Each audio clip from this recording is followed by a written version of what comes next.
The boy's hands were shaking so badly that his small fingers kept slipping over each other as he pressed them against his chest, as if holding his heart together was the only thing keeping him upright. His eyes were red, his face streaked with tears, and the words that spilled from him changed the air around everyone who heard them. He said his grandma was in the basement, and the reason she was there was something no child should ever have to understand. The bikers who had stopped for him moments earlier felt their stomachs drop, because this was not a story born from imagination or mischief. This was fear, raw and unfiltered, clinging to a child who had run out of places to hide. Before the story pulls you any deeper, take a moment to like, comment, share, and subscribe if you believe kindness still exists in this world and that even the smallest act of compassion can change a life. Stories like this are reminders of second chances, not just for the broken, but for those brave enough to help. The boy had been standing near the edge of the road for a long time, unnoticed by most, his blue shirt wrinkled and dusty as cars rushed past without slowing. The group of bikers only stopped because one of them caught the look on his face in the rearview mirror, the kind of look that never leaves you once you see it. They were men who had lived loud lives, faces marked by years of sun, regret, and resilience, engines rumbling like thunder behind them. People often crossed the street when they saw them coming, assuming danger, assuming trouble. Yet something about the boy's posture, the way his shoulders were hunched as if the world had already proven too heavy, pulled them in without hesitation. The boy had not planned to talk.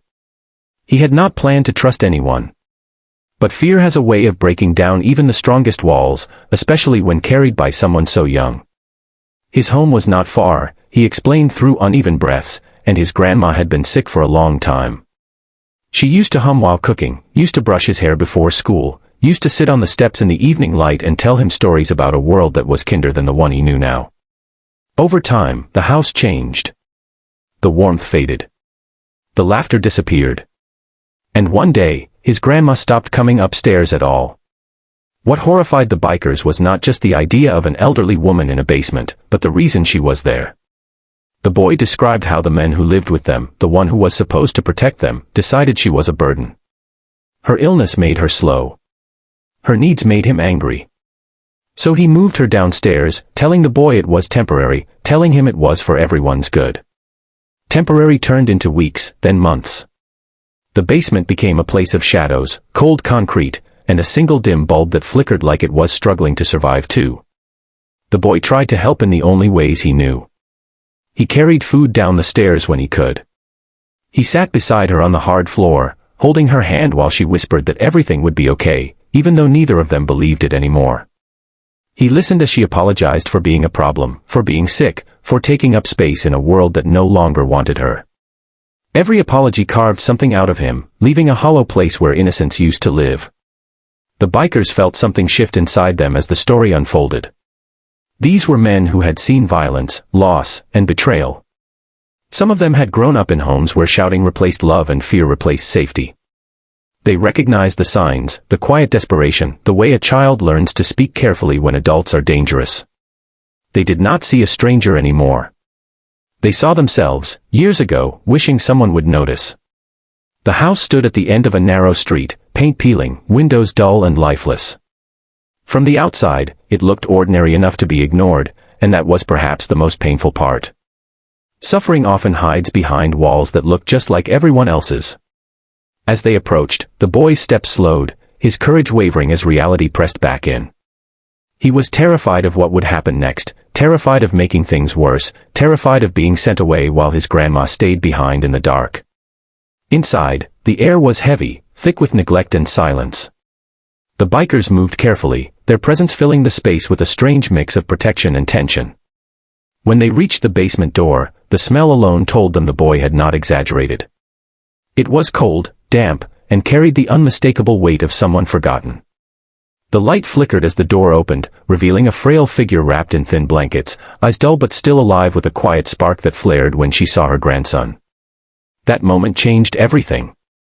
The men who had ridden thousands of miles, who wore leather like armor against the world, stood frozen as the reality settled in. This was not just neglect.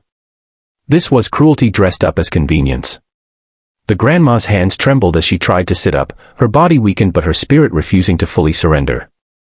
She reached for the boy with a strength that seemed to come from somewhere beyond exhaustion, and he ran to her, burying his face against her shoulder as if he had finally found solid ground. What happened next was not dramatic in the way movies often portray rescue.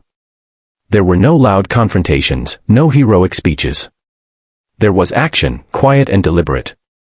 One biker stayed with the boy and his grandma, wrapping them in jackets, offering water, offering reassurance through steady presence rather than words. Others stepped outside, making calls, using connections built over years not for trouble, but for help. Authorities were contacted. Medical services were on their way. And somewhere in the midst of it all, accountability began to take shape. The man responsible tried to explain himself later, tried to minimize what he had done, but the truth was already too clear. Neglect leaves marks that excuses cannot erase. The basement, once a place of suffering, became evidence of a failure so deep that it demanded consequence. The bikers did not celebrate this. They did not take pride in being right. They focused on the boy, on his grandma, on what came next. The hospital was bright and overwhelming, but it was warm, and it smelled like clean sheets and second chances. Doctors moved quickly, their faces serious but not hopeless. The grandma received care she had been denied for far too long, her body slowly responding to attention and dignity. The boy sat nearby, exhaustion finally catching up with him, his head resting against the arm of one of the bikers who stayed long after they could have left. In that quiet moment, surrounded by machines humming softly, the boy felt something unfamiliar settle in his chest. Safety. Days turned into weeks, and the story did not fade like so many others do. Social workers stepped in, not just to investigate, but to support. The boy was placed with family who remembered what love was supposed to look like. His grandma moved into a care facility where staff spoke to her gently, where sunlight streamed through windows instead of flickering bulbs. The bikers visited when they could, their presence a reminder that help sometimes arrives in unexpected forms. For the boy, healing was not instant. Nightmares lingered. Loud noises made him flinch. Basement still made his heart race. But slowly, through counseling, patience, and consistent kindness, he began to trust again. He learned that asking for help was not betrayal. That telling the truth was not wrong. That he was not responsible for the suffering of adults. The bikers changed too, though few would notice it at first glance. They rode with a little more purpose, stopped a little more often when something felt off. They shared the story among themselves, not as a badge of honor, but as a reminder of why looking tough should never mean looking away. Each of them carried the image of that basement, that frail woman, that brave boy, as proof that strength is measured by what you protect, not what you intimidate. As time passed, the boy began to smile again. Real smiles, not the careful ones he used to wear like armor. He returned to school, made friends, talked about his grandma with hope instead of fear. He visited her often, holding her hand as she regained some of her strength, listening as she hummed softly, just like she used to. The world was still imperfect, still capable of cruelty, but it had also shown him something else. That strangers could become saviors. That kindness could roar louder than fear. If this story has touched your heart even a little, if it has reminded you that compassion can change lives, please take a moment to like, comment, and share this video. Your engagement helps stories like this reach people who need hope more than they realize. Before this story ends, there is one small request. Please comment below with a single word that represents what this story made you feel. Sometimes one word is enough to remind someone they are not alone. The boy never forgot the day he stood on the roadside, hands shaking, voice breaking, choosing to trust when it felt impossible.